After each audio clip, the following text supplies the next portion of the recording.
Good morning, everybody. Morning. So I'm a little hoarse today. I've had a bad cold all week, but we're just going to plow through and see what the guides have to share. So if you will all send me some extra energy so that my voice holds up, that would be really great. Blessings. Thank you.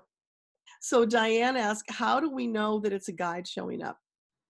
Well, you have to trust me on that, I suppose. But how I know is I just go into a meditative state and I just wait in that quiet space. And whatever or whoever comes through, I'm trusting that it's a guide. And I can feel their energy. So I know that it's fifth dimension or higher. And it's someone or something that's bringing a message. And then I just share that with you, whatever it is, with no judgment. Does that answer your question, Diane? Yeah, let me unmute you. Yeah. It's when going into the meditative state and trying to listen to or bring forth the guides, and you've been such a great teacher to get to this stage. I sometimes think my intellect gets in the way. So am I really like hearing a guide? Am I trusting it? I don't know if I feel the energy or if it's my intellect kind of just saying, oh yeah, it's a polar bear today. Mm-hmm. Oh no, it's an angel today. I think I just take over with my brain. So that's the stage I'm at, trying to do that trust and really feel that energy. And you're a master, so I know it's a process. It is, but what you just described is perfect, because here's the thing. There you are, you know there's something trying to give you a message. And so yeah, forms the picture. That's okay. You can do that. Okay. It's a message that's important.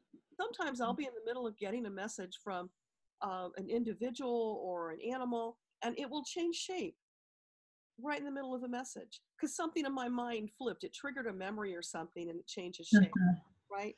I don't judge that. I just go with it. It's the message that's important. It's the message. Okay. Yeah.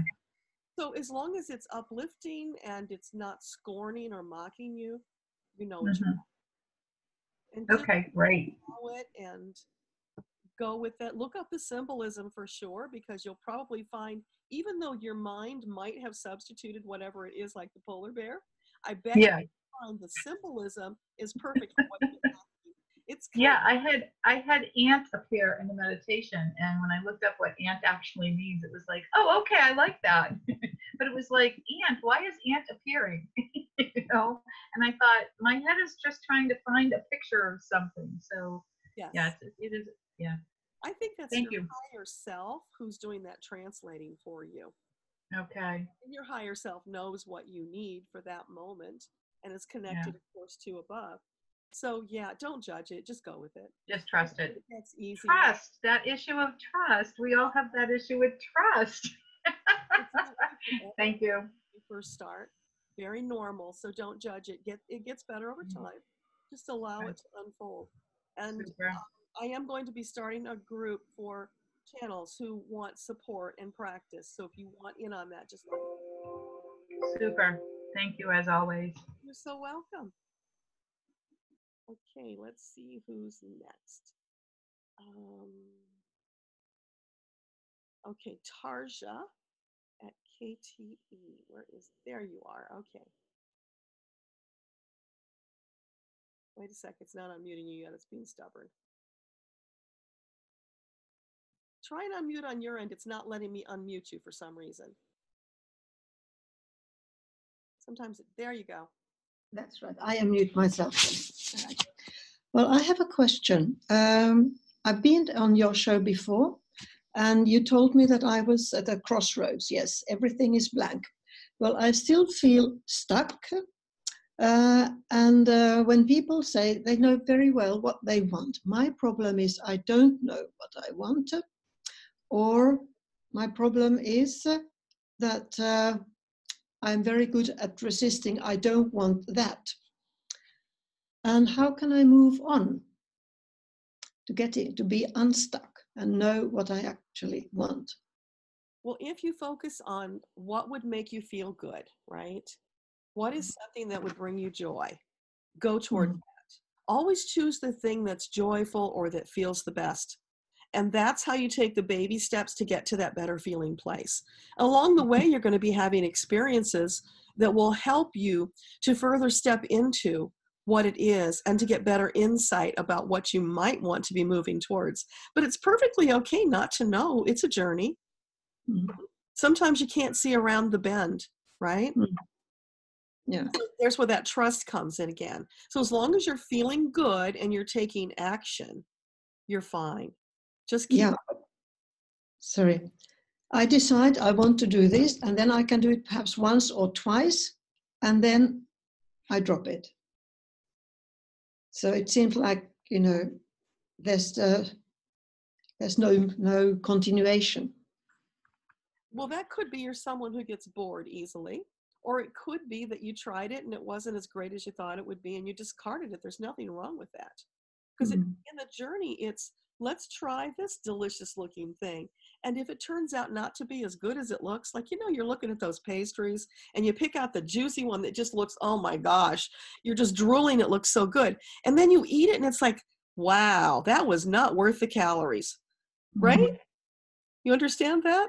It's the same thing. So there you are, and you've chosen something because it looked really good. It appealed to you, but when you actually experienced it, wasn't what you wanted. That's okay. That's how you're eliminating things. Move on to the next. The important thing is just don't get stuck there. Don't stop taking action, because that shuts everything down. Yeah, so try something different every day, even necessary. Yeah, just do something. Go for a walk. Get the energy moving. You just don't want it to be stagnant. That's the big thing. And when you're in a place where you're starting from so far down, right? You're just starting to take action. It's going to be slow, one step at a time, and that's fine. Just keep going. Yeah. Good. Hi, Stuart. Great to Yeah. see Thank you. you. Thank you. Does that answer your question? Yeah, it does. Awesome. Yes. Okay. Yeah. Thank you. Okay, so yeah, I'm going, everybody's posting their questions in the chat, so I'm going through those. Well, let's bounce up. Paula has her hand up, so let's unmute Paula. We'll go back and forth. There, Deborah, how are you? I'm great. How are you? Good, thank you. I appreciate being part of the group. And my dear, I just want to seek you out and see if there's any direction for me for my career and focus moving forward.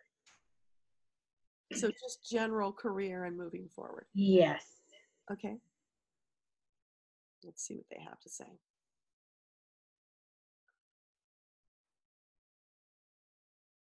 I'm getting waves of purple and pink and green, like spring flowers, right? That's what it reminds me of. Very gentle. It has the fragrance, because they're flowers now, they're morphing into flowers.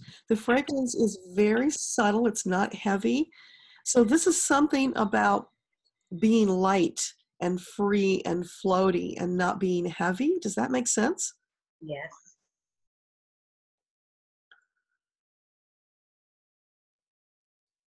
Yeah, it's going with the flow. It's not forcing things, because when you force, then you can end up shoving yourself into this box that wasn't yours ever to belong into. But then you shove yourself in there and it's really hard to get back out, because people tend to pigeonhole you once you go into a box. And then they get this tunnel vision, and that's the only way they can see you. And so then you put yourself in a dead end spot. So if instead you flow, and you're always in that fluid state so that you can move from one place to another easily and without stress and strain, it will be much more pleasurable for you. And in the long run, it will be much more successful. Does that help? Excellent. Thank you so much. And with that, then I'm assuming the guides will help me. Then I'll know when I am where I'm meant to be for that moment in time. It will feel good. That's how you always know. You check in with your feelings. Go to your solar plexus. Does this feel wonderful? Do I want more? And if the answer is yes, then great, keep going. But if the answer is kind of a, oh, maybe not, or no, then look for the next thing. And your guides will be sending you insights and little breadcrumbs to get your attention and show you that there's another opportunity just waiting for you. Wonderful. Thank you so much. You're welcome. Okay, so we'll pop down again.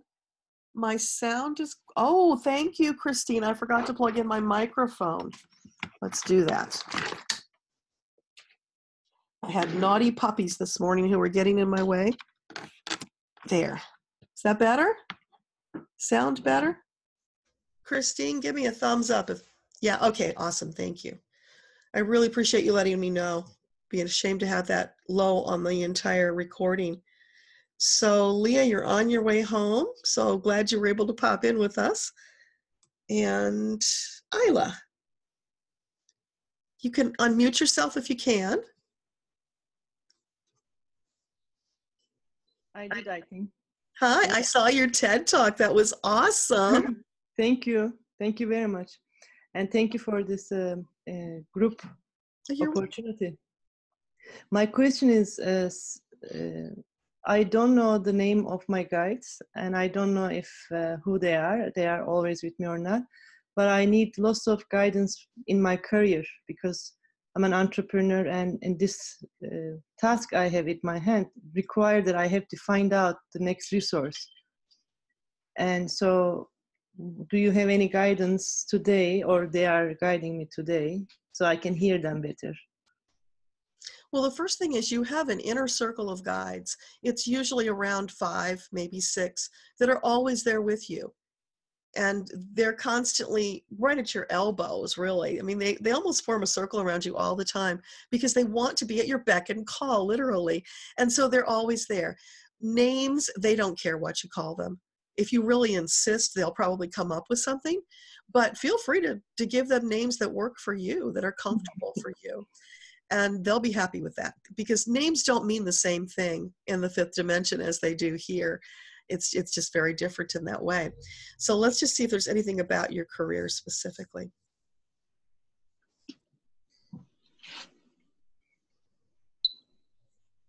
So for you, I'm getting green immediately, this green. It's a little bit lighter than a Kelly green. So it's like that springtime green, but it's also the heart chakra and it's about healing. So there's something about healing there. Yeah, and I see you being wrapped up in this sheet of this green color. And it's like they're wanting to, oh gosh, how do I describe this? It's like they want to transmute the green healing power that's in that fabric you've just been wrapped up into your DNA. They want to somehow have your body absorb it. This is very strange. So they're wanting to help you to absorb a higher level of healing. I think that's what this is about. And there's some resistance because it's new and it's different and there's uncertainty. But again, that feeling of going with the flow and trusting your guides to help you figure out how to do that. So you're going to step into this little by little. It's not going to just come and envelop you and smother you, which, there could be that fear that it's going to be overwhelming. It's going to come all at once and you won't be able to handle it. And no, they're saying, don't worry about that. They will take you step by step. They will help you bring it in bit by bit until it's totally incorporated into your DNA and it transforms your entire being. Does that make sense? Yes, thank you. You're welcome. Okay, so Christine, you've got your hand up, so go ahead. Hi. Hi, great to see you. Yes, good to see you again. Thank you for being here today. Before I forget, you talked about a group that you will create. So can we have more information? Really, I'm interested. Yes. Also, my partner is here today under the name Country Dave. And yes, so that's why I'm asking the question. It's not about the love for each other because that we know. It's, we've had a long distance relationship since 2013 and next week I'm flying to see him. So we plan on living together. And I wanted to know if there was a message from guides for us, It's kind of a blessing about your new relationship, your new step. Ooh. Well, it's a new step. It's not a new relation. It's a new step. Yes. Okay, let's just see what they have to say. Thank you.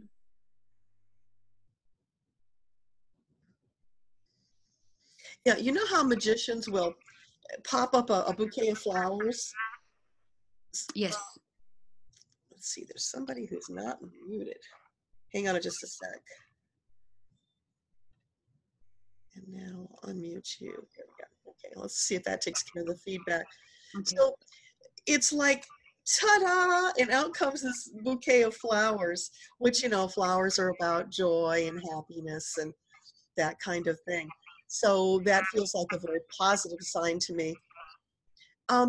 If you've got a speaker there, maybe you need to turn the speaker off, because that's probably where the feedback is from. No. What else? Okay, we'll deal with it. Yeah, so I'm seeing like skipping down the road with a bouquet of flowers, very happy, the sun is shining. There's a road that's going off into the horizon, so it's a very long path and you don't see the end of it, which to me indicates that it's going to be a long-term journey, if that makes sense. Yes, it does. And it's all clear. There are no obstacles. It's like this is a totally clear path for you. Nobody else is there. Nothing is there. It's just green grass and the sunshine and the blue skies.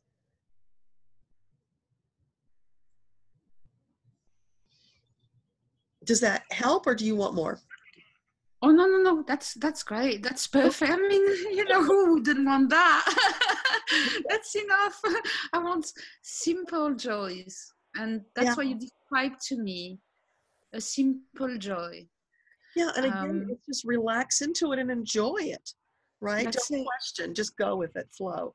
That seems to be the theme today, going with the flow, right? Yes, exactly. Thank you very much. You're welcome. Okay, so we'll go back down. Okay, Asa, the past week has been difficult. You can unmute yourself while I read your question. Third dimension has been difficult, but your guides have been there with lots of numbers. That's awesome. Okay, awesome. So let's see if I can see you. There you are. Okay, I see your square.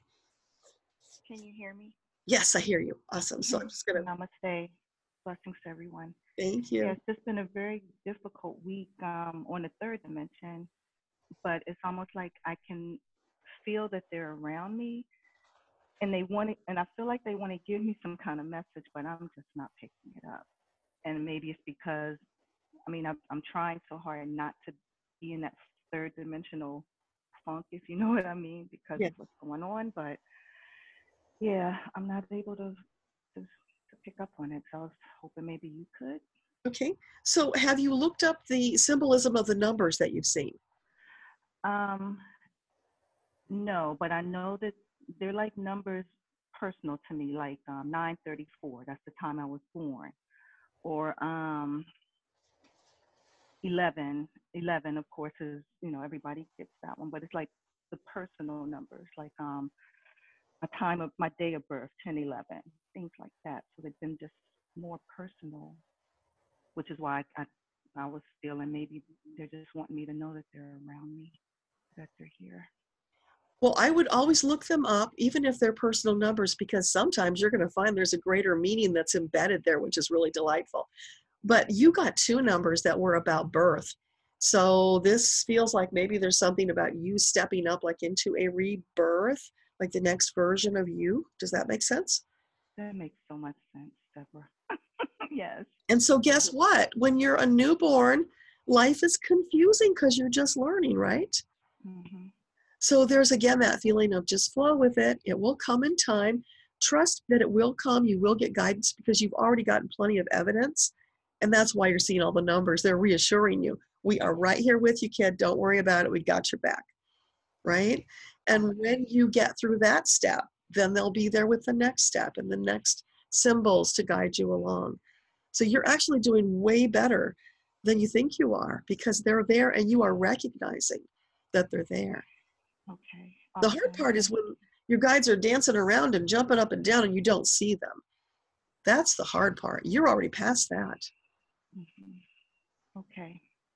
Thank you. You're welcome. Okay, Miche. So delighted to see you. I woke up special early just to be here with you. Oh, I'm so happy you did. Thank you. What's your question? I've been bringing through some new energy work that I'm calling Cosmic Attunement, and I'm feeling guided, how to do it. But I was wondering if you have any insight about what it's about, from your perspective, and maybe how to bring it more public. Okay. Well, Cosmic Attunement has a really good energetic feel to it. But then I'm getting in the back of my head, that's coming forward. But, dear Miche, if at some point you feel led to change it, it's okay because it's evolving. They're stressing evolving. They want you to get that. Don't get stuck in any one thing because it's evolving. And what you see today may be very different from what you see next week or next month. So flow with it. Allow it to evolve because it will get better and better and better. It reminds me a little bit of Hillary's gift. Do you know much about Hillary's gifts? No. She's got these energetic things that keep popping in and it's expanding her gift all the time. And it's just magic, right? People don't understand it. Who cares? It works. It feels like that, Miche. You are on this new frontier that's taking you to a level you probably didn't even know you could do, right? Or that was accessible. So they're going to take you step by step. Don't worry, you'll get there fine. I see you though. You know those spaceships they had in the Jetsons where you get in and it goes whoosh, really fast? Yeah.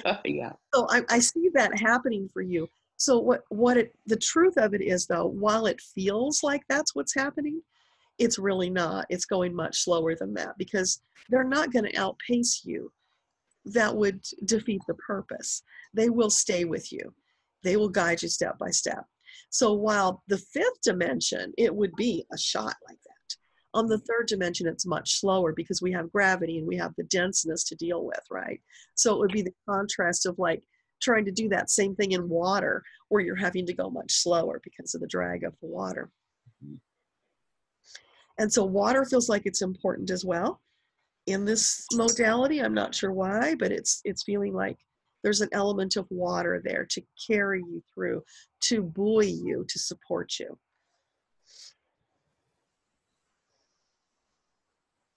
Yeah, and then I see you just going around on this lake on a speedboat. And its water is smooth and the sun is on your face and you're just enjoying your basking because it's so wonderful and delicious. And it's a level of peace and serenity that you've never felt before. That's what's coming. Fabulous. Yeah, it feels really wonderful. And now there's a bouquet of flowers that just popped in for you. Thank you. We got flowers going today for some reason. Yeah, you're welcome.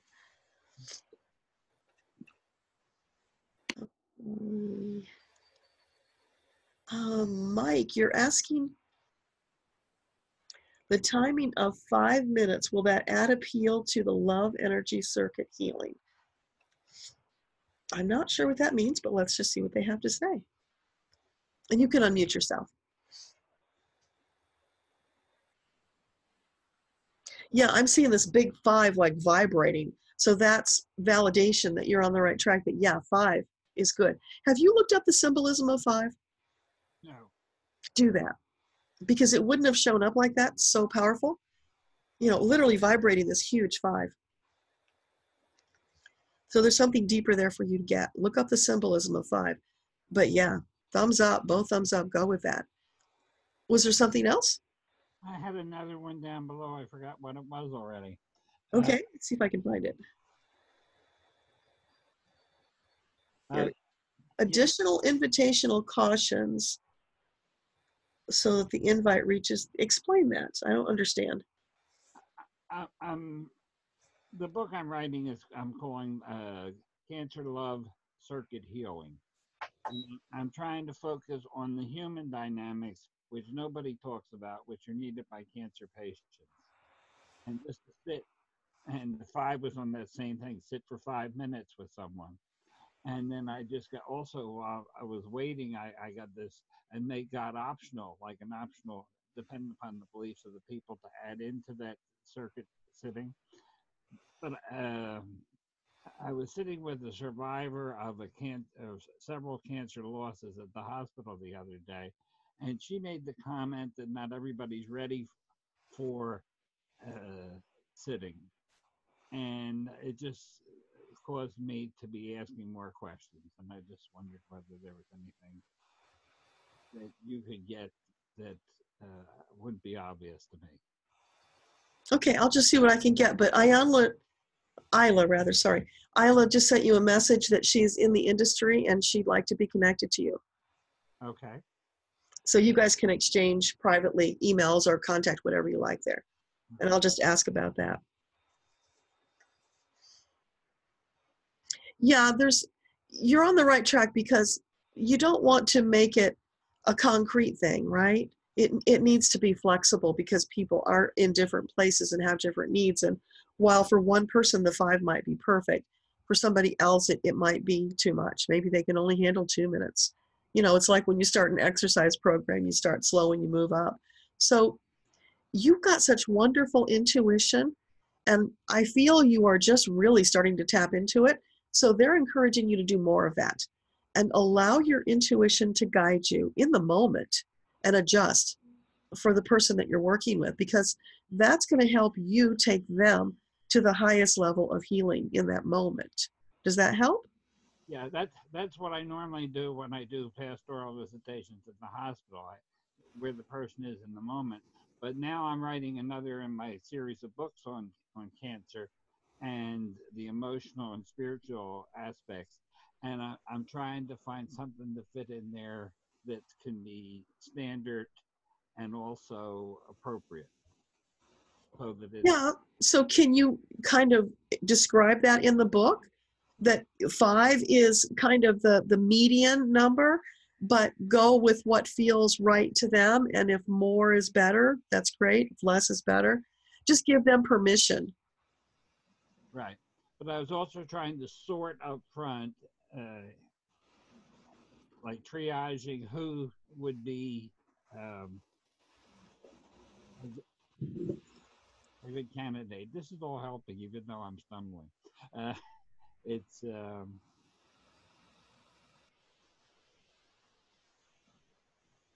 I need to dwell more on it. Okay. Yeah, you're on the right track, though. It has a very free feeling to it, a flowing feeling. So just keep going and, let me know if you need more help with it. That's fine. Thank you very much. Yeah, and maybe something will come to you during the call, and then, we can talk again. Okay, so going back up, Sherry. Can you unmute yourself? Okay. Hi, what's your question? I just want to know what my guides, what would they like me to know the most? Okay.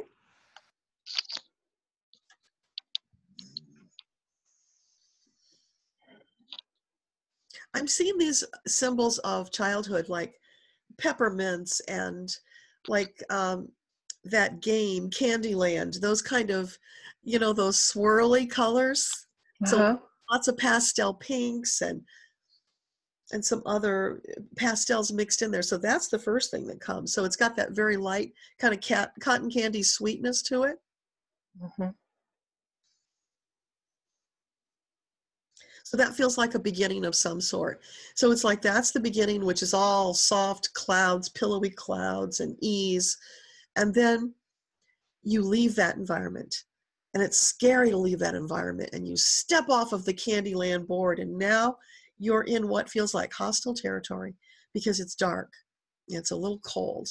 And there's this feeling of foreboding. And like you really want some prince to come along and take your hand and rescue you from this dire strait that you find yourself in, because it's terrifying. But your guides are there doing a dance around you. They're joining hands and they're dancing around you because they're trying to spin up enough energy so you can feel it. So they're really trying to get your attention and let you know that that's an illusion. there you are, and it's like you're blindfolded. So all you see is dark. And they're saying, Sherry, take off the blindfold. We're here. We will guide you. You won't get lost. We'll be with you every step of the way. So this is about you stepping forward in faith and trust and allowing your guides to help you over whatever that dark chasm is that is troubling you. And truthfully, Sherry, what they'll do is they'll get their arms under yours and they'll lift you up and they'll fly you across. Easy peasy, right? So something that looks like it's insurmountable or, like it's sure death, that's an illusion because your guides are right there with you and they will help you find a way over, under, around, through, whatever. But they will help you. So don't judge, right? Allow them to help you find the best way. Okay. I keep getting a feeling, they were saying something to me this week about information. It's the time for, it's the age of information. And I keep getting the urge to take maybe some classes on working on YouTube.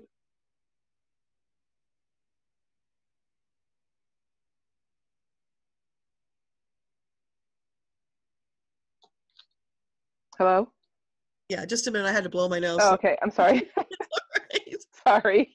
Yeah, you still got all those fun symptoms. So say it again because I don't think I quite. I keep getting something where they're saying this is the age of information, and I've been seeing things on watching some YouTube things, and they're keep saying to me, I keep getting this feeling like they want me to work and do some things on YouTube. Okay, well, if you're feeling drawn to YouTube, then what would stop you from doing it? I don't know. I just don't. I don't feel sure about it, I guess. Oh, well, nobody does until they do it. So go on YouTube. If you're feeling led to do that, honor that. You see, that's you standing at that chasm saying, I can't do it, I'll fall. And they're saying, we got you, babe. You're not going to fall. Yeah. So go out there, follow that guidance. Put up a couple of YouTubes. Experiment with it. Have fun with it. Because truly, in the beginning, nobody's going to see it anyway, except your friends and family. It takes a long time to get to a place where people are coming and seeing your YouTube site. So you've got plenty of time to play and experiment.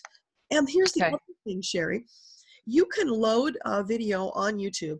You can set it to unlisted. Nobody will see that unless they have the link. So you can share the link with people to get feedback, but the public will never see it until you make it public. So that's a kind of a safe way to step into YouTube. Okay. Does that help you? Yes, yes. Another thing too, this week I've had some really strange things happening. I guess it was a few days ago, the morning I woke up and I just saw nothing but flames. And they showed me this 3 times. And it's so funny at the same time, this song was playing in my head as soon as I woke up that morning, Sowing the Seeds of Love. And I felt like it was, I don't know, it was just really funny that I had that. And then later on, I opened the book and the same phrase was in there, you're here to sow the seeds of love and hope. So I'm wondering if that ties into something with why I'm feeling that way with YouTube. Well, you're being called. You feel that. Yeah. Do you know what you're being called to? Do you have a vision of it? It's almost like this conversation that I'm having with my guides, and they're saying something like the flames. They said, the past this is about destruction of the past, absolute destruction. It's moving on to a new paradigm, and it's helping others facilitate their awakening. This is what I'm getting. Okay. Yeah, so that's what I felt about the flames. Look up the symbolism of 3 and look up the symbolism of fire. But what came through to me was purifying, like, cleaning it all out, making the way for you to sow the seeds, right? Yeah. So you're starting with the ground is ready for you to plant those seeds. Yeah. And someone was just talking about numbers too. I've been seeing a lot of numbers. 11, 11, 11, 22, 12, 12, 222, 221, 444, all of these numbers. Yeah, look them I've all just been up. seeing repetitively. Because they're doing everything they can to get your attention, and you will keep seeing Okay. them until you get it and you take action. So Okay. look up the symbolism of all of them. Ones, you know, are all about beginnings. So that's, you know, huge. They're reinforcing that. I forget what twos are, but you'll look it up. Okay. But so you said look up flames as well, the meaning of flames, and 3. Why would you say 3? Because you saw it 3 times. 3 times. Okay. It's really odd that Okay. you saw the fire, the flames 3 times. Yeah, 3 times. Yeah, so there's probably a bigger message there. That's why I would look up 3. Okay. All right. That sounds wonderful. Yeah. So just go with that. They're just inviting you to dance. Just saying, come on, Okay. Jerry, let's dance. We've got stuff to do. We've got this big vision. But here's something I want you to keep in mind. As you step forward into this big vision of yours to plant the seeds, to help people heal and step into their Yeah. needs, do what brings you joy. You get to decide what it looks like. Mm-hmm. They're not telling you how to do it. They're just facilitating you stepping forward and doing it. I think that's the problem for me. I want them to tell me how, and they won't. No, they won't, because that would take away your free choice. Right. Exactly. Yeah, this is you taking responsibility, right? Right. Right. Exactly. Okay. Awesome. And I'm sorry, I don't know how to get my picture up there, the video. Oh, it's a setting in Zoom where you go in and you set up your profile and you put your picture in there. Oh, okay. All right. Sorry. That's okay. No problem. You'll do it for next time. Okay. Okay, thanks. Thank you so much. You're welcome. Okay. Debra. Yeah, who is that? Debra. Oh, this is Tom. Tom. Yeah. Yeah. Can I ask a question? Sure, go ahead. I'm trying to find you. Or your phone. Okay. Oh, I'm on my phone. Yeah. Yeah. Go ahead. Yeah, I want to know about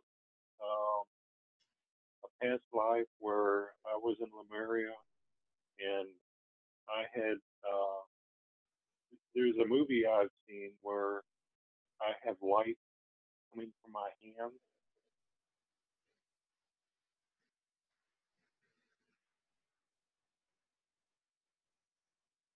Okay. So was there anything else? No, I just want to know about that. You want to know about what your life in Lemuria was like? No, I want to know about a certain healing ability that I had, where I had a light coming from my hand. Okay, let's see what they have to say.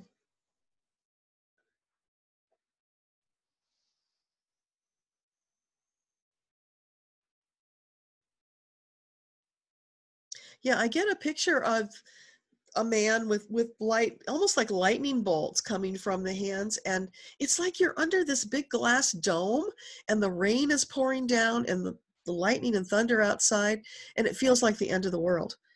And it's all streaked and there's a feeling of panic around. That's like the end of your life. That's why that memory is there for you. You were trying to save that culture or that world or whatever it was in that moment.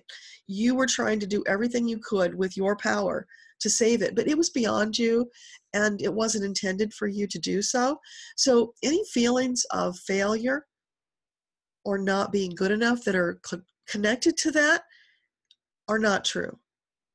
So this is an invitation for you to release that and understand that in that moment you were perfect and you did everything you could do. There is no judgment. It's over. So they don't want you to get caught up in worrying about reliving it or knowing all the details, because that's done. You can't change that. You're moving forward. You're taking the lessons that you learned.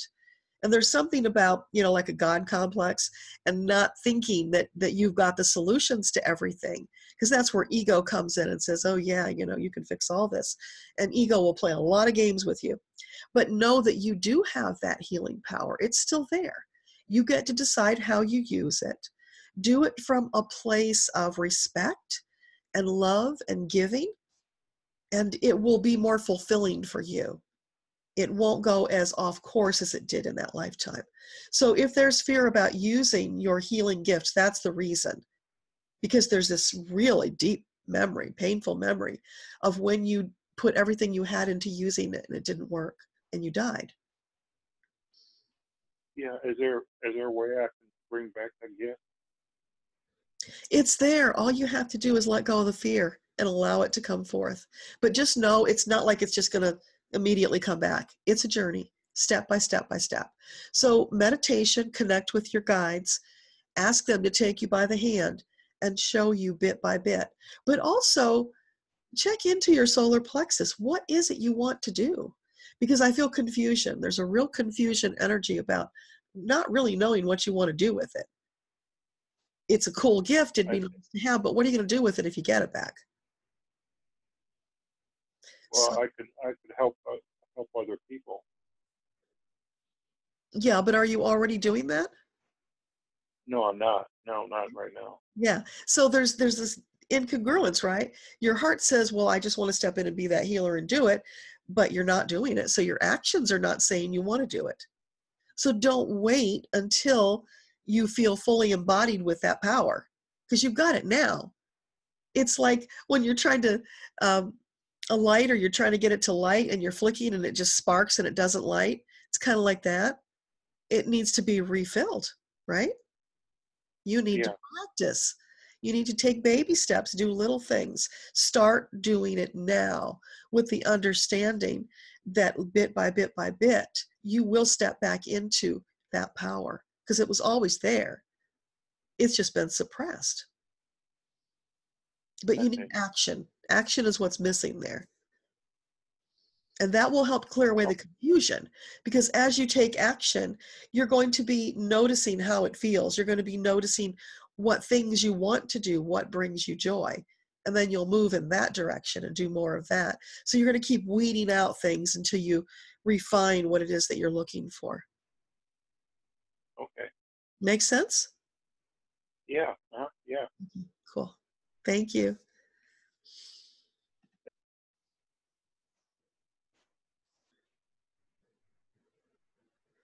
Okay, Justine, you feel stuck and you just want a message. Okay. Can you unmute yourself, Justine? And we'll see what they have to say.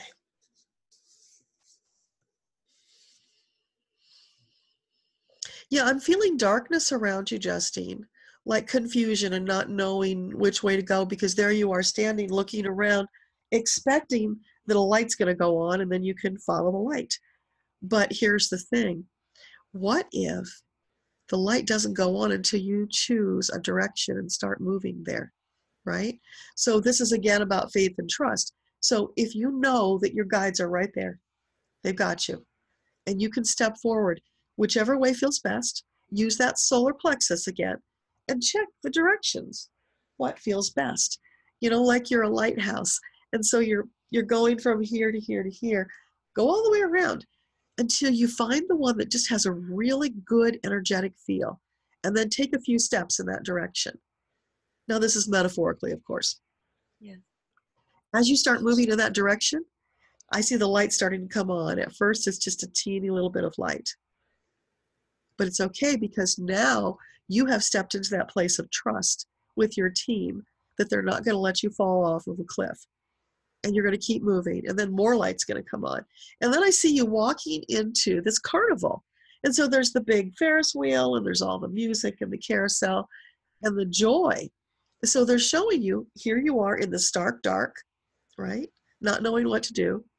And over here on this other side is fun, that childlike fun of going to the fair and experiencing all of the wonder, and going in the fun house and playing with the silly mirrors, and you know, all of the fun foods that you get at these places, and just being childlike and enjoying. So there's a feeling of heaviness. There's not enough joy and play in your life, and they're inviting you to play. Okay. Does that make sense? Yes, it does. Thank you. You're welcome.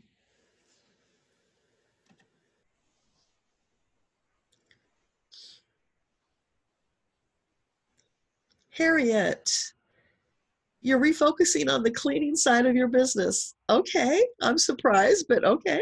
If that feels good, that's fine. So should you do that along with building the school? Okay. So what comes immediately is, well, it's going to take money to build the school, right? And perhaps your cleaning business was put there, you created it as the way to facilitate building the school, right? Maybe that's what that cleaning business is about. So the question to ask yourself is, do I see a purpose to this cleaning business? Does it bring me joy? Do I feel a reason to stay there? And if you do, great, do that. You can do both. You know, you can always delegate work at the cleaning business and keep that going as a stream of income that will facilitate the big dreams that you have for the school. Because I know that's a huge dream for you. So you're going to make it happen one way or the other. And perhaps this cleaning business is on the verge of exploding in size and success so that you will be able to get more funding because you'll be more visible. I'm feeling that. Like it's about you raising your visibility. And there are many ways to do that. Does that make sense, Harriet? Yes, yes. Okay. Does that answer your question? Or is there more? Yes. So I wanted to feel if I was heading in the right direction. Yeah, as long as you're I feeling feel like I need to elevate the cleaning, get more out there, elevate the cleaning, yes, and hand off more responsibilities of the cleaning to people to go out there and build it more. That's what's been coming up for me. So I just want to know if I'm heading in the right direction. Yeah, it feels like two streams that are running side by side. It's a parallel. Yeah, it's a parallel. So as much as you can, keep those balls in the air, get help on the cleaning side, get help on the school side, because neither one of those things are going to be built alone, right? Those are team projects. Right. Community, Right. that's what I'm getting, community projects, Harriet. Dip more into the resources of your community. That's what's coming. Okay. Make sense? Yeah, and that's what I've been trying. That's what I'm learning to do, reach out more and utilize my community. Yes, and I have been taking on that skill set since I'm doing the project around students with learning differences, to tap into my community to support me and assist me with the project. Yeah. Mm-hmm. That's wonderful. And you've got the ability. So are you looking for speaking engagements where you can get out and talk about your dream and share it with the community? Well, my goal is to reach out to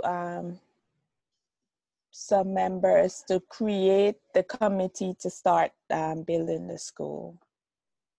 So by doing that, I may have to be speaking to people to let them see my vision of the school. I'm just seeing you with community groups, whatever that looks like, where the parents of the children might be attending these groups. Get on their schedule as a speaker and tell them about your vision. Get them to buy in so that they'll help you bring it to fruition. It'll happen faster if you connect to the community in that way. Okay. So it's an invitation for you is what it is. Right. Okay. All right. Got it. Thank you. You're welcome. Okay, so Leah, what do your guides have to tell you about your personal life and your baby? You got a promotion to head coach? Awesome. Yes. Congratulations. Thank you. That means I have to work after September more. So, it's going to be a tough year if it's going to happen, both ways. So actually, I have been dreaming about this promotion for many years. And it seems that it's happening now. So this is uh, one dream that it looks like it's coming. But at the same time, the second dream of having maybe a baby in a family has to happen this year because of my age and the law and whatever happens in Greece. So from one hand, I'm excited, super excited for both things. On the other hand, I'm thinking about how am I going to make it. So I would like some help on that. Okay. So here you are, you're poised to take on a new job as head coach, which is going to take more of your time, which is a conflict with having a baby. So what do you have in place as far as a support system to help you to juggle those balls? First of all, my partners in the tennis club, they know about my wanting of having a baby, and they're all super helpful about saying, don't worry, we will take care of the months you won't be able to work. So this is the very first support I have. And on the other hand, well, okay, we can hire a person to take care of the baby the first few months for a few hours. That's because I won't be able to be there for 8 hours, probably 4. And then my partner is doing the same job, so he will be there helping. So I will have to organize things. There are a lot of people that they're saying they want to help, but I want to be sure I have my plan on that. Well, what's coming is, all of us, we plan and plan and plan, but there are always going to be things that come up that you could not have anticipated. So I'm getting a green light as far as the baby. So if that's still what you want to do, then yeah, all systems are go for that. Don't put that on hold for anything if that's truly what you want. And just know that you are responsible and you are sensible and you are brilliant and you've got the ability to bring all of those pieces together. You're probably going to be quite exhausted some days, but that's being a mom, right? So sure. Yeah, it's all there for you, and don't worry too much about having everything all ducks in the row, because there are going to be things you can't anticipate. So there's a feeling like, don't be a control freak, Leah. That's what's kind of Yes, right. I want to have everything perfect. So I know it's not achievable this way, because as you said, always things come up, and you have to anticipate with them. The weird thing is that yesterday my sister from Paris, she's a psychiatrist and she lives there. She called me and told me about a dream she had. She had a nap in between the clients, and she saw my dad. He's deceased now 6 years, who was a very, very sensitive person, but wasn't talkative at all. So we didn't manage to connect through our together life. I am more connected with my dad now that he's passed away than when he was alive, probably because of the characters. And she saw my dad coming into her office, not the office, the one that she has now, another office, holding a baby in his arms, very, happy and very well dressed, and telling her, I have brought you the baby of your sister to look at it. And my sister, it was a tiny little baby girl with blue eyes. And when I saw the baby, then he left. So it's very weird, because we never, I have stopped seeing my dad for a few years. And this came up. So I don't know. I felt a little bit touched by that. It's beautiful. It sure sounds like Dad is Yeah. trying to encourage you not to give up on your dream. Yes, I know that through my mom, that he always wanted me or my sister to have a child, but he was never forcing us. So he died, and he didn't see a baby from me or my sister.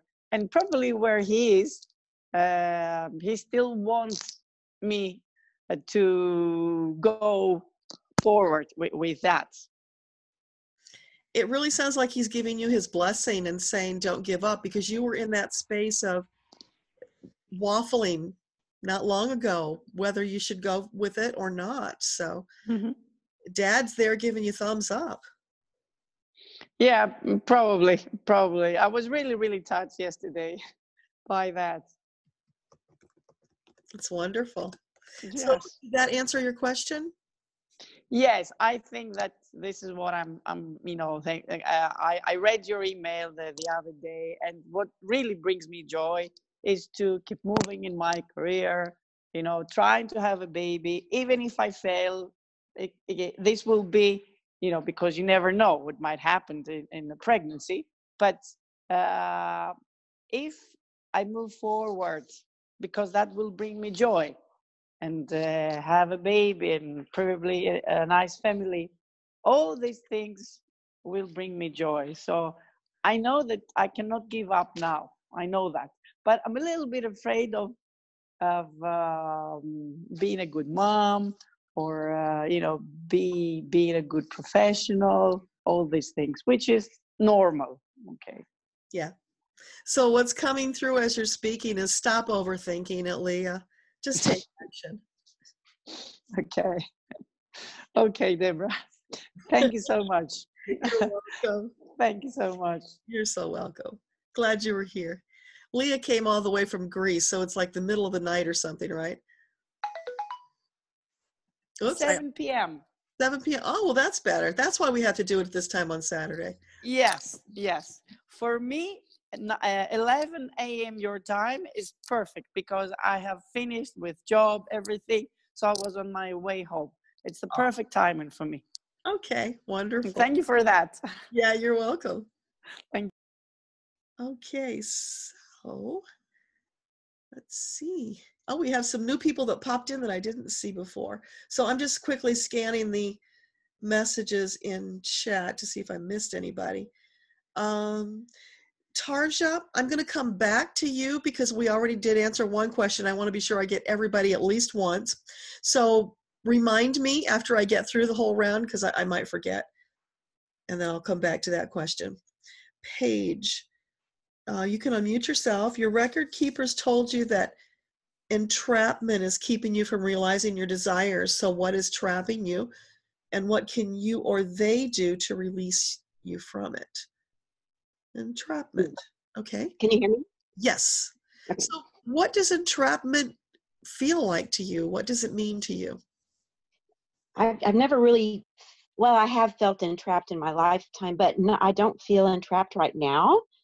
Not career-wise or anything. I really don't know. I kind of read a little bit about it to find out what exactly it means. And the only thing I can think of is I was reading something about how once you sort of put your energies into something that you're afraid or not afraid to, but you are unwilling to let go of that which you have put your energies and your time into. They were using the example of the Vietnam War and how we got so involved in it that at some point we couldn't really get out of it without admitting that we had lost, basically, I guess. So I kind of related to that in a way with the relationship that I had. And so I don't know if that's what they were talking about or if it was something else. I'm kind of at a loss, actually. That's why I was wondering if you had some clues to it. Okay, let's just see what comes up. Wow, the first thing I see is a cage. So yeah, that's entrapment. And it's one of those like in a zoo with the, the black bars. But here's the thing, it's empty. There's nothing in it. So that tells me it's an illusion. For some reason, and this is probably karmic, you have this feeling of being confined. Yeah. I'm seeing a past life for you where you had a terrible death where you were, I won't even tell you because it's bad. But well, they had told me that I was killed sort of unexpectedly and shockingly by somebody that I trusted. That has come up before as well. So I don't know if that was it or not. Was I stabbed? I was just kind of curious. This one is like, you know, in the stories of the witches and how they were tortured. And so you were wrapped up. It's like in this, almost like a rug, but not quite. And so totally bound up. So you can't breathe, you can't see. So you're panicking, not knowing what they're going to do to you. And then they're winding these ropes all around, and they're taking their time and they're enjoying it and they're torturing you. And Dang, okay. Okay. And then they burned you. Okay. Yeah, so that's a feeling of entrapment. But that's not where you are now. You've been there. Right. You've come through it. You've survived, and you're here now to come out of that and to step forward and have your free choice now. So if there's fear about stepping into your gift and being your authentic self, that's the reason. There's that old karmic baggage. So you can meditate and ask your guides to heal you, to help you with that. You can also do the blue vortex of healing, which is on my website under meditations. That may help as well. Okay. So try a few things like that and see if you can get rid of that feeling. But just logically. Okay. It's the idea that you're releasing it. It's old. It's no longer serving you, right? Okay. I know. Yeah. And very interesting, because I feel like the only thing that I'm feeling entrapped about is moving on to a relationship, to a new relationship, because I feel like I'm not worried about my career. You know, I can go with the flow with that. Everything else in my life, except for having a new relationship. So I didn't know if it was tied to that, and it might be, it may not be. I don't know. But okay, well, I will do that. I'll see if I can get some more insight into that. Yeah, try the healing meditation, your own and mine, or any others that you feel led to, and then let me know how you feel. That may be enough to get you through those layers so that you get more clarity, because you're already getting a good connection with your guides. You're getting information, and that's fabulous. So you want to encourage more of that. Okay. Thank you so much. I appreciate it. You're welcome. Okay, so Isla, if you're still, you're still here. Mike put into the chat a link for his book. So if you didn't get that, you just want to hit the chat button and scroll down and find that. Oh, you like the new background? Thanks, Mike. Kind of feels appropriate. So Synthora, I didn't see you here in the pictures, but somewhere you're here. So I'm really delighted you came today. There you are. Hi. I've been late. I just got back from going to the farmer's market. So yeah. Awesome. Okay. So anything new since we last talked? Yeah, kind of. Well, not necessarily new per se, but I think I just saw Scott answered my post on Facebook about his channeling and whatnot, and he was talking about how he had resistance, and I was wondering about that because I know you always say, if it feels good, keep going. And so for me, I guess the change is that I've continued with my writing, and I've thought about doing a blog on the side, but I haven't pursued the Amazon store thing. It doesn't really appeal to me, except for the fact that it would be a financial thing, and it would give me a bit time-wise in terms of being able to look after my kid, because it is, you know, I do most of that anyway. So, so I guess my question was more of, should I be pursuing the Amazon thing for financial purpose, or is there a way of getting the writing going just for that instead? I guess that's my question. Yeah. Well, you know, you always want to respect your intuition, and your intuition is giving you hints that that Amazon thing is probably not the way to go. As somebody who's not a big consumer, yeah, probably not. It goes against my, you know. Yeah. So those are all clues to you that it's not aligned with your energy, right? Because obstacles keep coming up. It would be flowing if it was the right choice. And truly, what it might end up being is a distraction. But how do you know when it's an obstacle? Like, let's say all these writers who have taken a very long way to get to where they are. How do you know when should you stop? When should you when are you on the right path, I guess. Well, that's where you tap into your solar plexus and you find out if it feels good, if it's feeding your soul. Because the truth is, if you're doing what feeds your soul, abundance will come. It has to. Because when you're in alignment with your gift and you're feeling that peace and that joy, the universe just opens up and gives you all this abundance you've been seeking. There's more flow and there's more ease and there's less struggle. So every time you go off your path and you go looking for something different because you're impatient, you haven't gotten your goal yet, right? Then you delay yourself.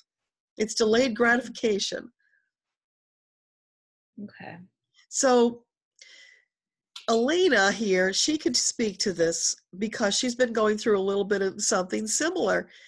I'm going to let her tell you the story of how she keeps not trusting her guides and going off and doing something else, and then all of a sudden getting slapped in the face and being reminded of what a powerful manifester she is. Tell her the story, Elena.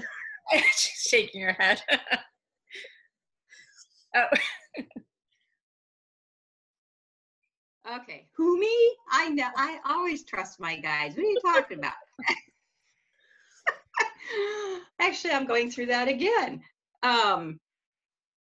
So, in case you don't know me at all, which some people don't, amazing. No, I have a tendency, because I work professionally as a healer, as a metaphysician, and stuff like that. And I've been doing it for 20 plus years.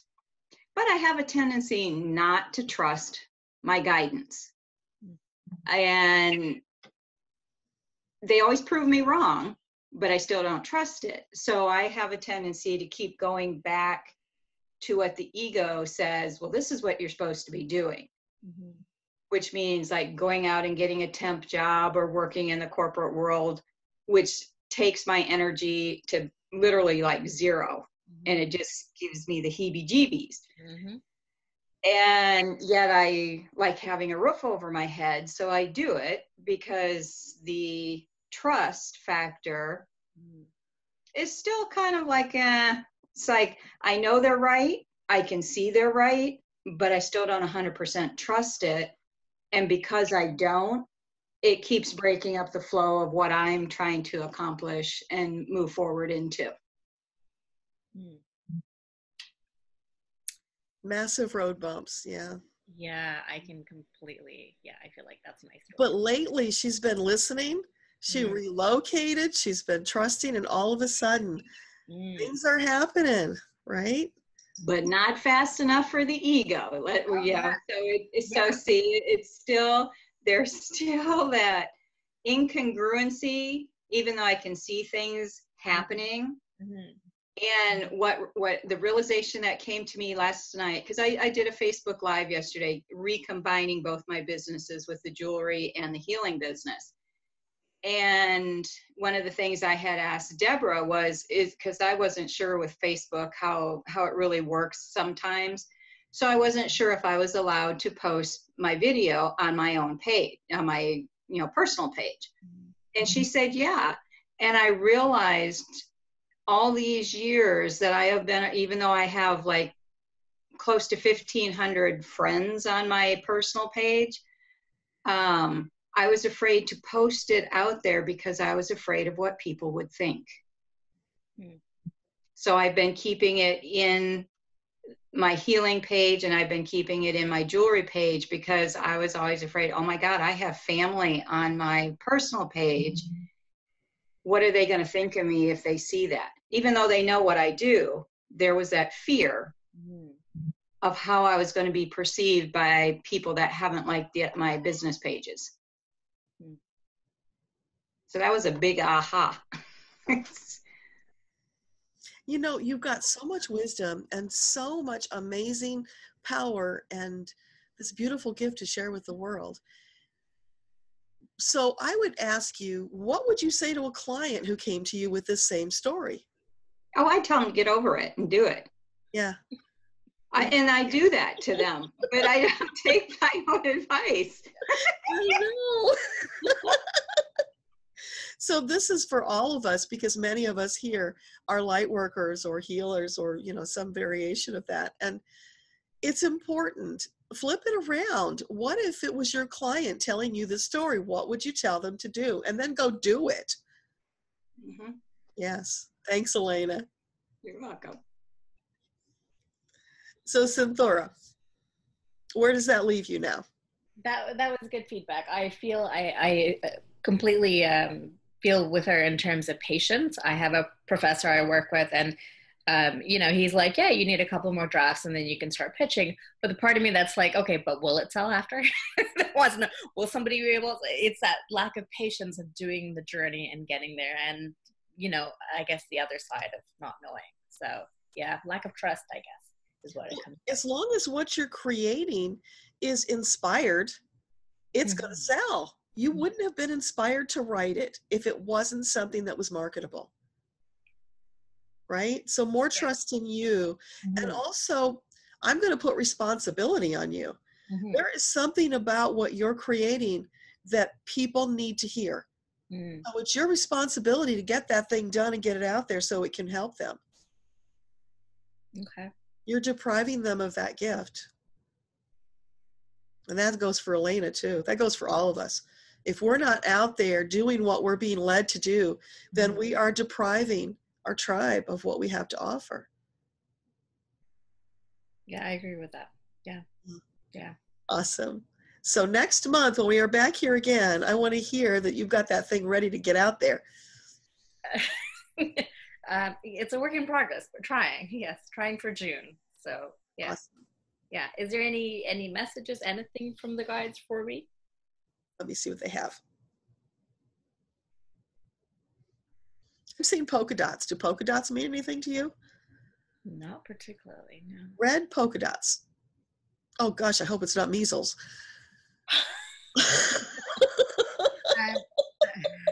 No. I don't know where that came from, but okay, I have a white polka dot purse. Like it's a red and white polka dot makeup bag from it's inspired by Kurosama. I forgot the artist now, but I think it's Kurosama. I forgot now, but yes. Okay. That's the only thing I can think of. Okay, well, just sit with it for a moment and see what happens. Have you had measles? Me? No. Mm-mm. Have I had, actually, sorry, I don't know. I'm trying to think. Sri Lanka, maybe? I don't know, when I was a child. I have no idea. Good question. If you had them, you'd remember. I remember distinctly having measles. It was not fun. Yeah, I remember chickenpox. I don't remember if I had measles. Yeah, I'm feeling that floaty feeling, like you're on water and you're in this little rowboat. And oh, here's what it is. There's all this fear because, you know, the waves are kind of rocking you around. It's not rough, but it's not gentle either. It's kind of in between. Almost like agitating you is what it feels. Yeah, it's agitating you.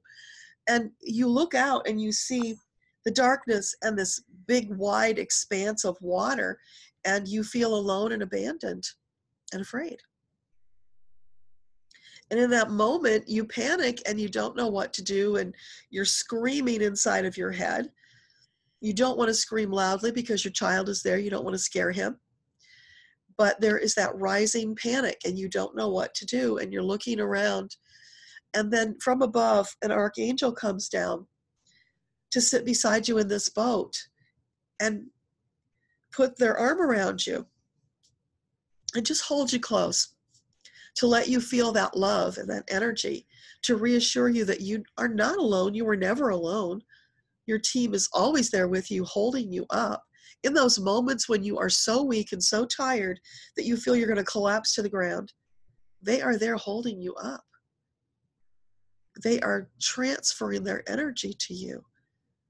You just aren't always able to receive it. So open yourself up to their guidance. You have a little bit, but they're encouraging you to do more so that you needn't spend time in that rowboat terrified in the middle of the ocean. You don't have to go there. That's all in your mind. That's the ego, right? That's your ego telling you that you've been abandoned and nobody's going to save you and you're going to perish. And that's just not true. That's not your reality, and it doesn't need to be. So you can release that.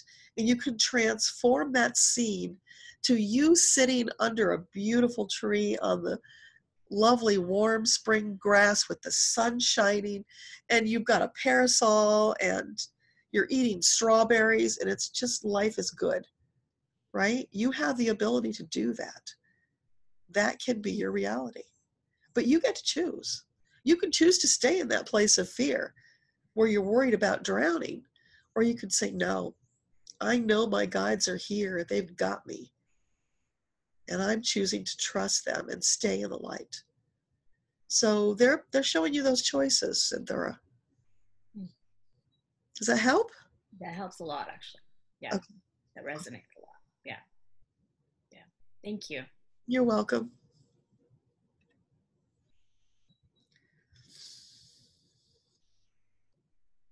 Country Dave, you got a question. I can't tell you about your divine gift on this call because that requires me to go into your record and do research, which is not conducive to this kind of a call. But I can ask if your guides have a message to share with you, if that's okay. Do you want to unmute yourself?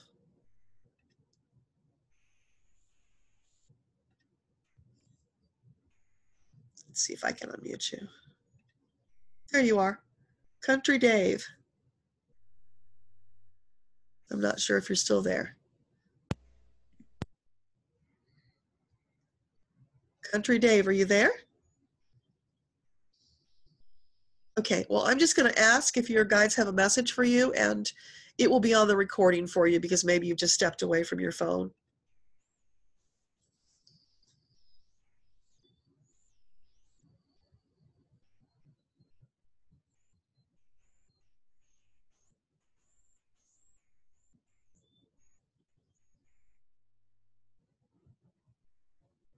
So there seems to be this water theme going on today. I'm seeing the dark water, but this is gentle.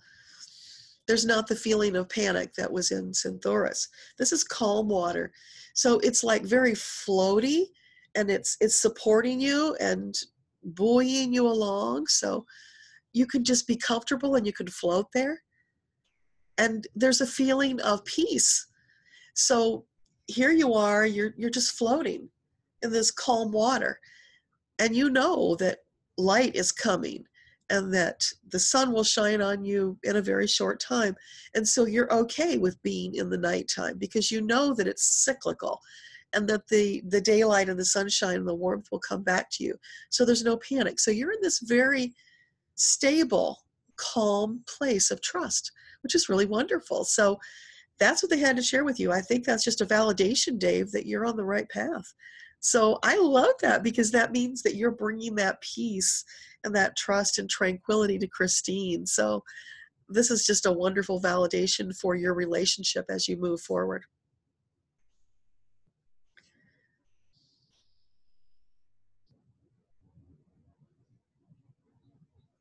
Oh, Justine, you had to leave. Okay, thank you.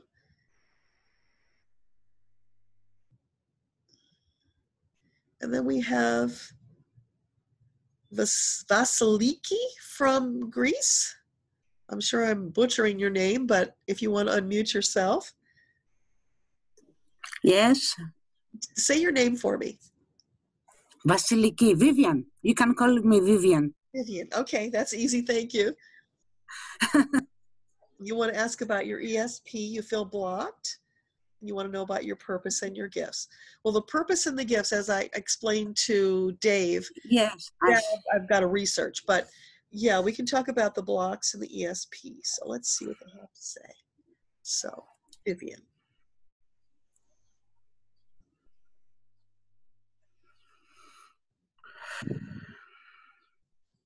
I'm getting a feeling of calmness, and I'm seeing this green that's kind of a darker green, not dark like pine green, but kind of in between. Shamrock. It's shamrock green. And so that could be indicative of the heart chakra unless green means something specifically to you. Excuse me. So there's just this very calm feeling, and it's just like being. There's just a sense of being in this space. But yeah, it's kind of, so what it is it's like you're in this tube. So you're in this space where you're not confined into a tiny space, but you are limited in your abilities because it's, how do I describe this? It's like a big cylinder, a really large cylinder, like a silo. You know what those grain silos look like? Those big round grain silos? It's kind of like that, but smaller. And so you are existing in that space. So there are no corners. Everything is round. And it's confusing because there are no corners. And it's like everything is very sameness. I don't know if that makes sense. So it's hard to distinguish one thing from another because it all blends together. Just a minute.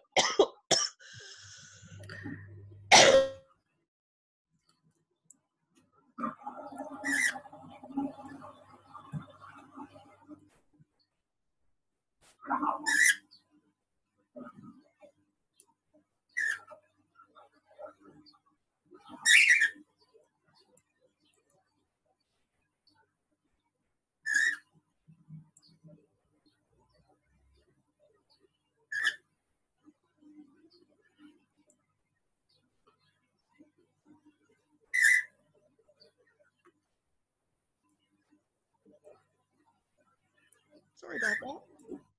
I had that cough till you stage. So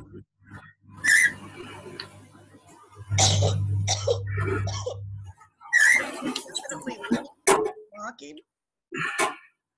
And so what's coming through is that's an illusion. You can step outside of that space of entrapment anytime you like. How? Oh. Close your eyes. Hold out your hand.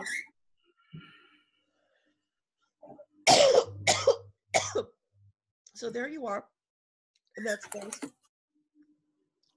Hold your arms out and feel your guide stepping up to take your arms and to lead you forward, and just go with them. No resistance. They're going to lead you out of this space. And you will feel the difference. You will feel like the shift in the environment, the atmosphere, when you step out of that confining space.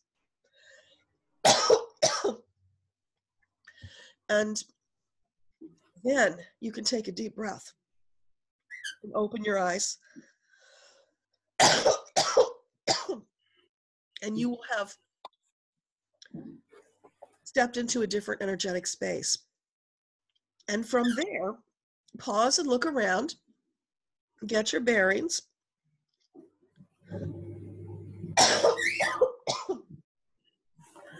Look for the next choice. Look for something delightful and delicious. But your first challenge is to step forward and trust. You can step out of that entrapped space that you're in anytime you choose. You just didn't know that because you didn't see any options. But there are always options. Even when it looks like there are none, there's always an option. There's always a choice. So in this case, the best choice for you is to close your eyes, because your belief is going to keep you from stepping out of that trap. When you close your eyes, your guides can lead you through it. Does that make sense? Yes, it can. I hope it didn't cause you coughing. No, it's not you. It's just my cold. Ah, okay, thank you. So I was right that I feel blocked about my abilities. Yes, very much so. Very much. So what else?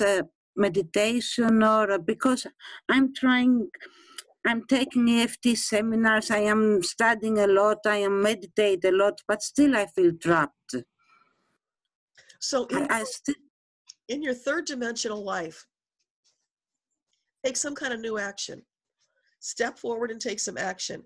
That will get the energy flowing, and that will bring the breadcrumbs to you so that you can see more options, because you need to take the physical action in the third dimensional world of stepping forward. And your guides will be there. They will meet you and they will help you. I see. Yes. So it's all Okay, thank stuck. Take new action. That's always the answer. you. Okay, thank you very much. You're welcome.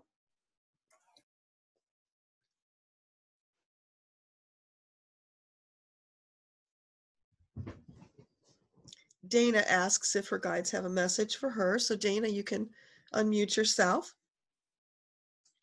Hi, Dana. Hi, how are you? So let's just see what they have to say.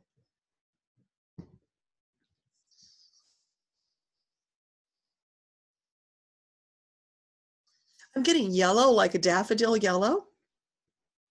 So again, that light feeling of spring and flowers. So that's new beginnings and excitement and anticipation of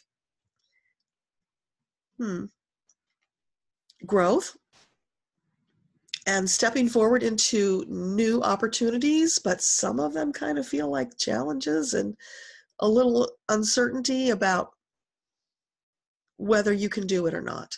It's scary because it's taking risks and it's stepping forward. But just like that daffodil, you know what? They don't know what they're going to encounter when they spring up out of the ground. That doesn't stop them because that's what they have to do. That's what they're born to do. So they spring up out of the ground and then they live a full life. They don't let anything stop them. Does that make sense? Yeah. So this is encouraging you to don't limit yourself. Step forward into that air and embrace the world and all the deliciousness. Don't hold back. Go for what you want because you deserve it. You are here in this lifetime to experience the joy, wonder, and delight of this third dimensional experience. So go do it. It's yours. Thank you. Appreciate You're that. welcome. Barbara, are you still here, Barbara? Because you were saying you had to leave shortly. You wanted to know about the shifts that are happening. So I'll go ahead and answer that question, and you'll get it on the tape if you're not still here. You're having shifts that are happening in the last few weeks. Okay, so Barbara.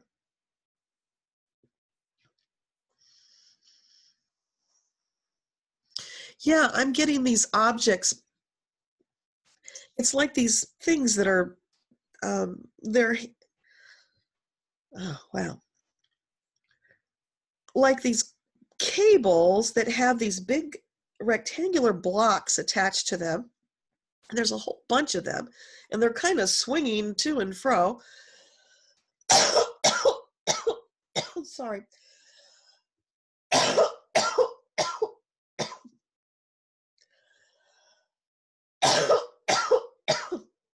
It's like those movies, you know, where those things are swinging and you have to, it's an obstacle course and you have to jump through them. So it's about you being very observant. Hang on a second.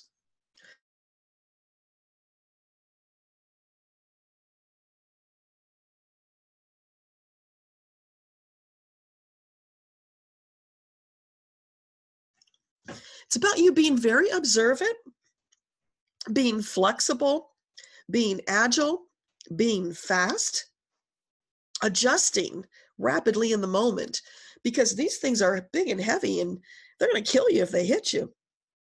So plan. It's about planning, strategizing. That's coming in, strategizing.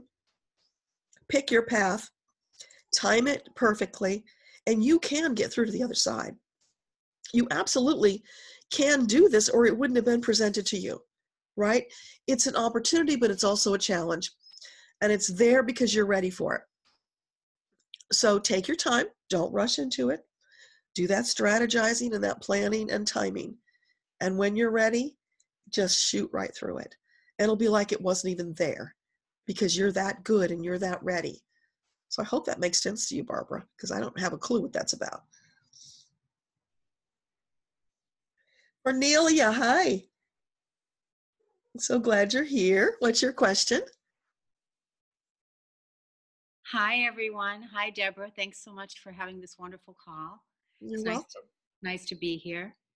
So one of my questions is, I'm getting ready to start a new adventure now, and I presently, I have a radio platform at Transformation Talk Radio out of Seattle, where I feature entrepreneurs, help entrepreneurs get their message out, get seen, get heard, and not just on the radio, but also on YouTube as well. And so I've been doing this now for the last year and a half, and I've been developing great talent with, different people. So just recently an opportunity came along, and now it's taking it to the next level, and that is being seen on television on Roku TV, Amazon Fire, and Amazon Boss TV. And so I want to combine my radio platform with the entrepreneurs and the people that I bring on with the TV now, with this whole new channel, this whole new TV channel that's going to, go globally, and it's going to feature people globally. So I'm just wondering what the guides say about the combination of those two. And is this really in alignment with, my mission forward as I'm moving forward? Because I also do other things, and I'm passionate about other things too. As many of you, I'm sure, are also doing more than one thing. And so that I get confused sometimes then when, I love doing so many things. And so I just want to make sure I'm doing what's in alignment with what I'm, want to do, and that focusing my energy on that. Okay. I see you as this butterfly, and you're coming out of the cocoon, and you're slowly expanding your wings. Oh, and it feels so good to expand your wings, and you're just experiencing them, and oh, you're reveling in it because it's so wonderful, because it's like, wow, at last I've arrived. So that sure feels like a big blessing for what you're doing. So it's you metamorphosing, right? Mm. You're stepping into your calling, and you're being seen, because what is the butterfly? It's seen, and it's admired, and it's appreciated. It brings beauty, it brings joy, and it pollinates. Oh my gosh, Cornelia, that's what you're doing. You're pollinating, right? Yes. Yes. Yeah, I'd say that's a huge blessing. Yeah, I guess the reason why it feels, because everything is so new. There's so many things that are new, and really trusting the next step.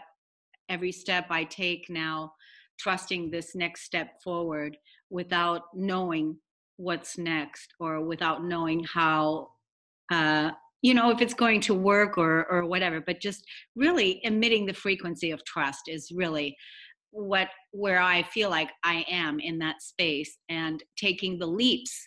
This is also another thing, because it's taking a leap and learning new things, and collaborating in new ways. So this is a good sign. I like the butterfly, and I like pollinating, and being seen and being heard, and that's what it's all about for all of us, right? So perfect. But the pollinating especially is coming very potently, because think about how many flowers one butterfly connects with, right? Oh yeah, that's beautiful. That's beautiful. That's how many people you're going to be impacting and developing, and helping them to be their own butterflies, because you've had the experience. So now you can bring them along and guide them and help them. That's your tribe. Beautiful. You're calling them forth to their own greatness. And I feel this real sense of peace with you, this Zen space, and it's from that calm space and that deep knowing that you share with others, and you connect with them, and they feel that, which allows you to do your work much faster, right? Because you don't have to spend all that time building the relationship. The energy does that for you very rapidly. Yes. That's not something everybody has. That's something special about what you bring to the table. I'm going to write that down. I'm going to write that down. I'm going to write that down so that I remember when I get into my doubtful pockets that I have to clear out of the way so that I remember I what think we're gonna make a doubters club for you and Cynthia and Elena. So you can all remind each other of how really amazing you are at manifesting when you trust. Yeah. It's beautiful, Deborah. Thank you so much. You're welcome. Thank you very much. Yes. Thank you. Thanks, everybody.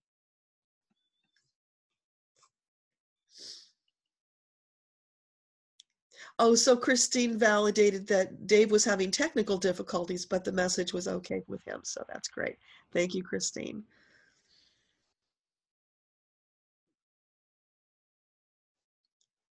Okay, Elena, you did post a question finally. So the important thing that your guides want you to know about income and location. Okay, let's see what they say. I'm hearing the drumming in the background, and it's like this ever-present rhythm of your life that's always been there, but you weren't always aware of it. And it's almost like your heartbeat. And so there's a feeling of love and reassurance that is your guides connecting with you. They are synchronizing with your heartbeat. I don't know why, but that's what I'm getting. That's how much they care about you. They are shifting their own energy to synchronize with your heartbeat, because in the doing, they are more able to help you make your adjustments faster so that you don't have to go off on those tangents. And you're already feeling that. You've already been shifting more rapidly and spending less time getting, distracted with various things. And so this is just a reassurance, and it's like this big, warm, fuzzy blanket that they're wrapping you in and letting you know how cherished you are and how amazing you are. And they just want to warm up this cold, shivering child and reassure her of how incredible she is and how loved she is, and that she has a really important mission in this world. And it's about time that she got busy moving forward with it. Does that help? Somewhat. Did you want to ask something else? Tell me something I don't know. Like, it's very frustrating for me because it brings in a lot of fear. Yeah. Because it's like, I like having a roof over my head.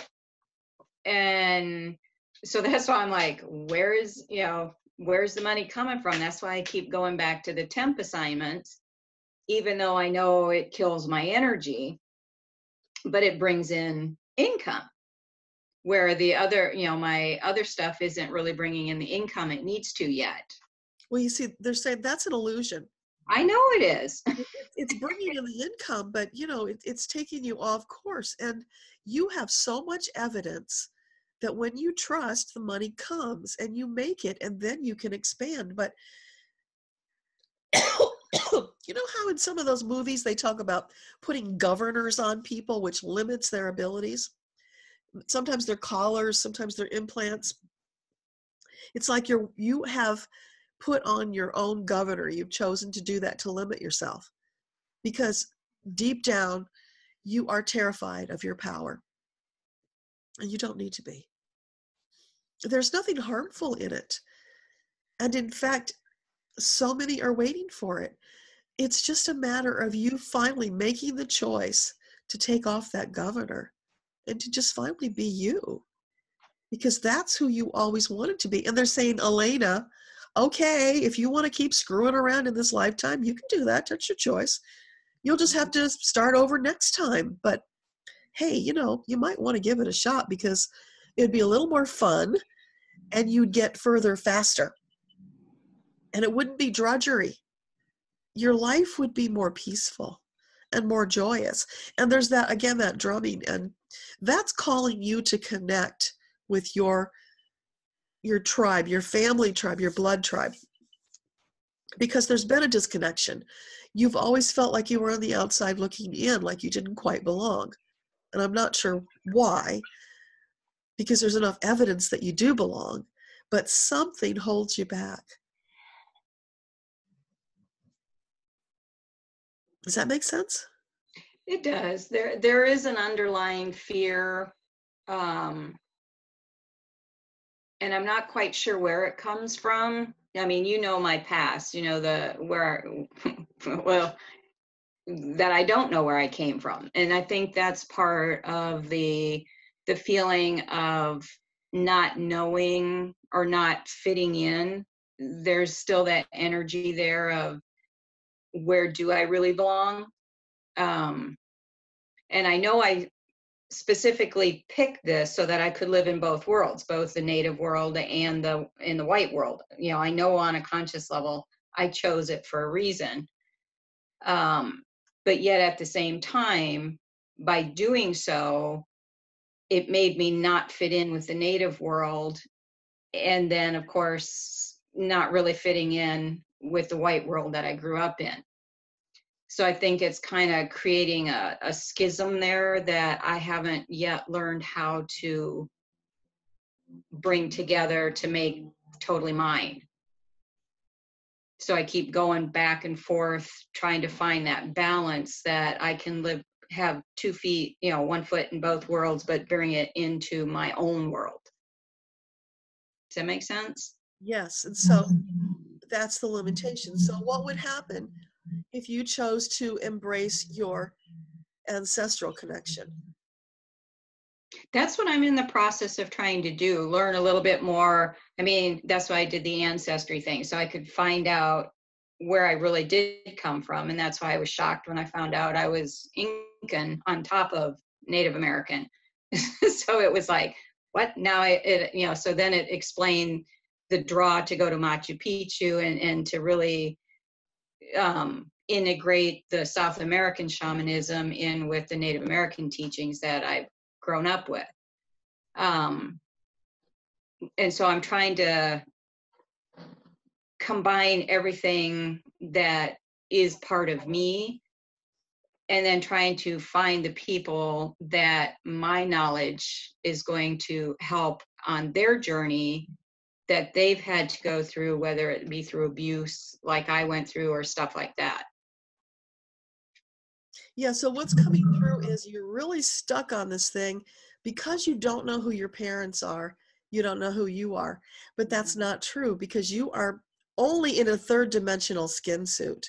Your soul knows who it is, right? And you know biologically you've got connections with all of those native peoples. So they are calling you to reconnect and to claim them. Don't hold them at arm's length. Right. I think last time we were here, you got a message about come home, didn't you? Probably. I think you did.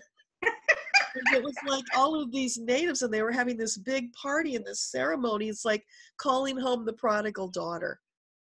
They're waiting with outstretched arms to embrace you so that you can know who you are. Because regardless of who your bio parents are, that's your heritage. That's where you connect. And if you stop holding yourself apart from them and just embrace that, because it's wonderful. It's just who you are. Don't deny who you are. Be who you are. And then you will start to come together, because it's like you're split down the middle, right? And you can't be fully empowered when you're chopped in half. And so Solomon's coming up, the baby's chopped in half, right? I don't know why, but... Yeah, so there's probably something deeper there, but I'm not getting any more about that at the moment. But there's something about you bringing it together, and it's all your choice. You just have to make a decision and do it. Right. And why is that scary?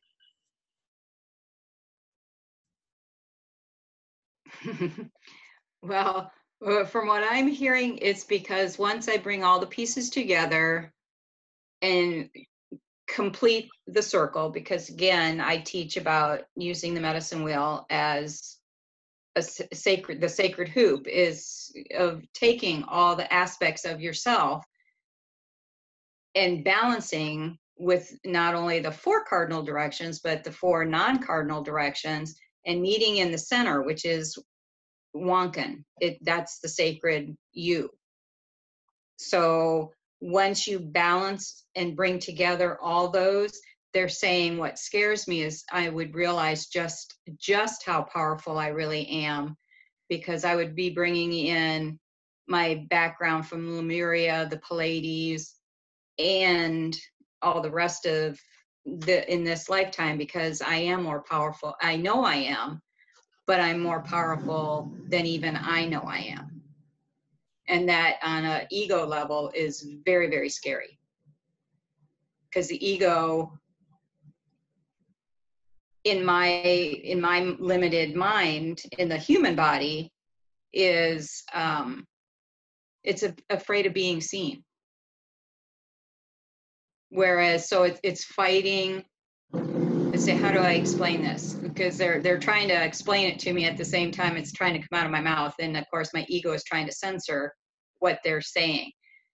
So the ego, in its very limited form, is scared of the energy package it holds, and it's not sure how to so it's like a battle going on inside my body, because it's like, no, this is who you are, this is what you're here to do, this is what you're here to accomplish, these are all the books that you're going to write, and they're sitting there going like this, and yet the ego is saying, oh no, I don't even want the first one to get out, because then people will really understand who you are and where you come from. So we got to squash that.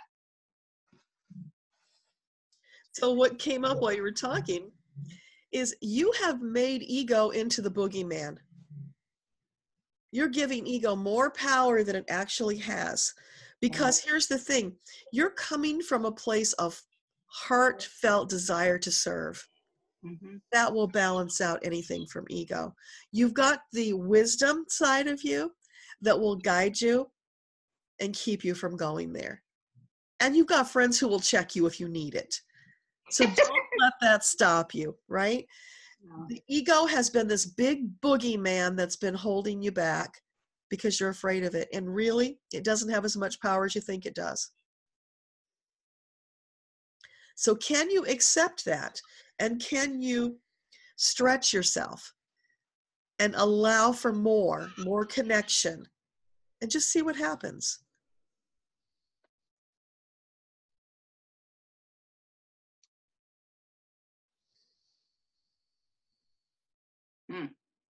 Right now I'm getting a no, I can't accept that. So I'm going to have to work on that. Okay. I'm like, yeah, that was a no. Okay. Do you remember in the book where I had that little anecdote about having a powwow with my ego and higher self and soul? I've done that too. Melchizedek did that with me. He had all of us sit down, and the soul and Melchizedek just sat there while the ego and the subconscious sat there and fought and argued and fought and argued. And we just sat there, looked, it's like, would you two shut up and get on board? Because the soul is going to win. The soul always does win. And in my heart, I know that. So it took us quite some time during that meditation to be able to sit there and say, and what I did even in the meditation is I got out my talking stick, because in native ceremonies, you can't speak unless you hold the talking stick. And so each of them, once they had the stick, was allowed to say their piece. And then it went on to the next one, but then the subconscious kept trying to interrupt the conscious self while it was trying to talk and holding the stick, and it was like, no, you cannot do that. It's like, so it was, even in the meditation, they were all arguing among themselves because they all wanted power. They wanted to be the one who was paid attention to. Well, they all want to have their say, but you can compromise, you can negotiate. We did. It took a while, but we finally got to the point where they, at that point, and this was years ago, they finally agreed that they were going to work with the soul. And somehow or another, over the last several years, it got off course again. And now everybody's been going their own separate ways again. Okay, so do it again. Do it a couple times if you have to. But you need to make peace with your ego to get to the place where you're not enemies. Right. You're a team. You want teamwork. So once you get ego and higher self on board with soul, and you are start working together, you won't have that boogeyman issue anymore. Then you can move forward. Okay. Try that. That sounds like the big thing that you've got to conquer right now. It's a big one. Yes. Okay. So I look forward to hearing how that goes. Yeah, me too. Okay. All right. Thanks. So Stuart, are you there? Hey, Stuart, are you there? Can you hear me? I want an update on the babies. Okay, he must have stepped out, so we'll mute him. Stuart, if you come back, pop in and tell us what's going on. Okay, so who else? Sue, we haven't heard from you. What's happening in Sue's world? What's happening? Well, April 16th, I'm going back to Boston for 10 days. And actually, I am heading down your way. I'm going to Pennsylvania to find a brother I haven't seen in 30 years. And I'm pretty excited about it. He lives in Pennsylvania on the Appalachian Trail. He's been a bit of a recluse. I'm one of 10 children, to explain that. And so, yeah, I'm pretty excited. So I'm going to be in Boston for 10 days. Yay! I'm happy for you because your energy is so different from the last time I saw you. There's more hope and there's more joy. There's vitality. This has been a year of growth. That's all I can say. I've made tremendous leaps forward. I'm continuing my study. I'm still solitary,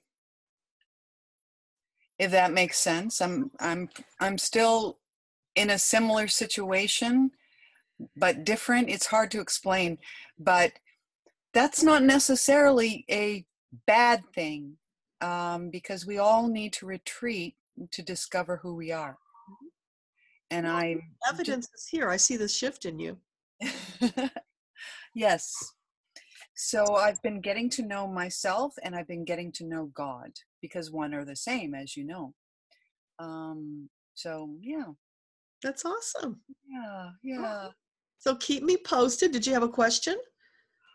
I haven't, because all answers come from within. Mm-hmm.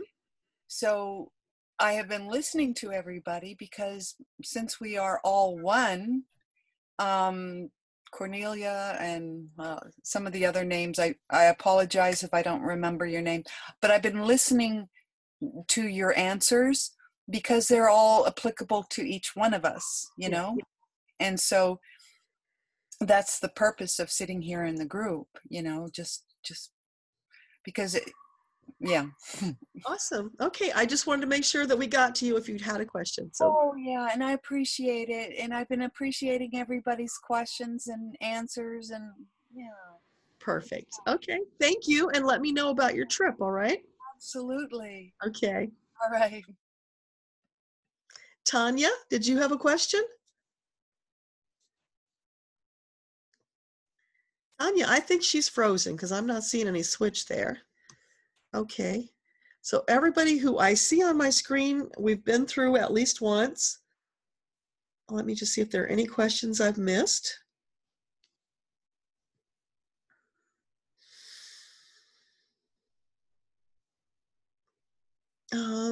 Christine, I don't think you're still here. Oh, there you are. Yes, you're here.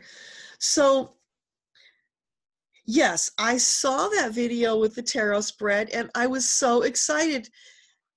And it was like, it blew me away. And then I watched the videos that other people made and it's like, oh my gosh, this is so inspired. And one of these days we have to find time and talk about this because I have so many questions. And it's just amazing. And I would like to see that, you know, be shared more, because I think it's an important piece of the puzzle for people. Yes. I didn't write about the divine gifts so much because here's the thing about it. If people know ahead of time about the divine gifts and then they go for a reading, often they get preconceived notions about who they are, and then it causes a layer of confusion.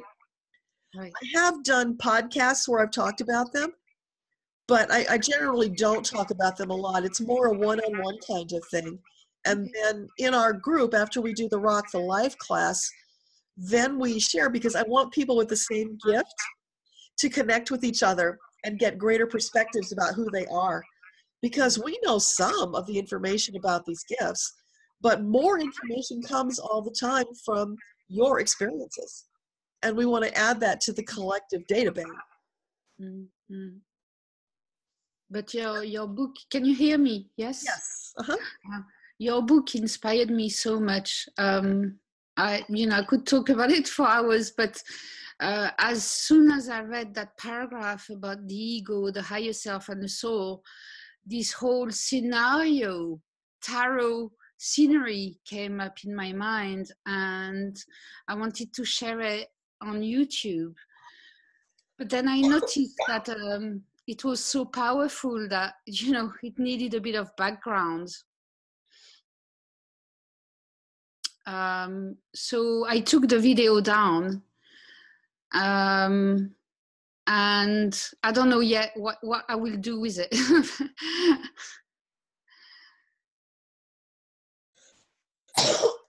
Oh, I'm sorry you took it down, because I just thought it was phenomenal.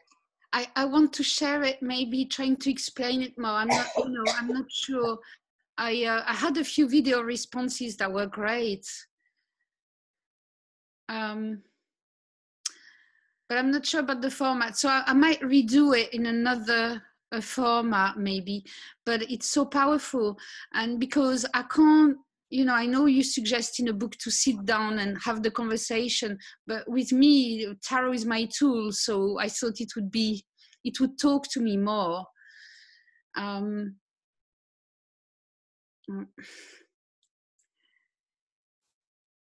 Sorry, you seem very ill.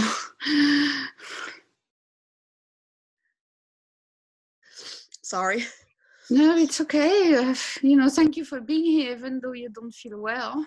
It's just a tickle that keeps coming up. So, but we could catch up one day and we could talk about that spread. That's just amazing. And that's when you realize who you really are and how you built yourself. And it's just amazing.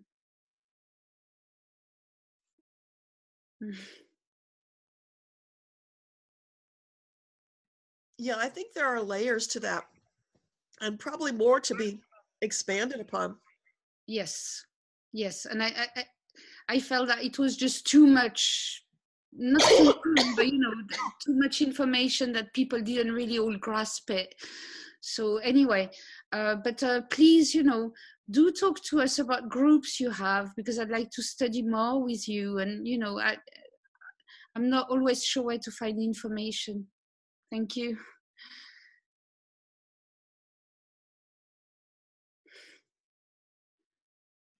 So I'm going to start a group for channels so we can trade information and support each other. Okay. So just send me an email with channel as the subject. Okay. And I'll put you on my list. Right, cool. Okay, I'm sorry, you guys, but this cough is just not going to stop. So I think we're going to have to end it here. Thank you very much.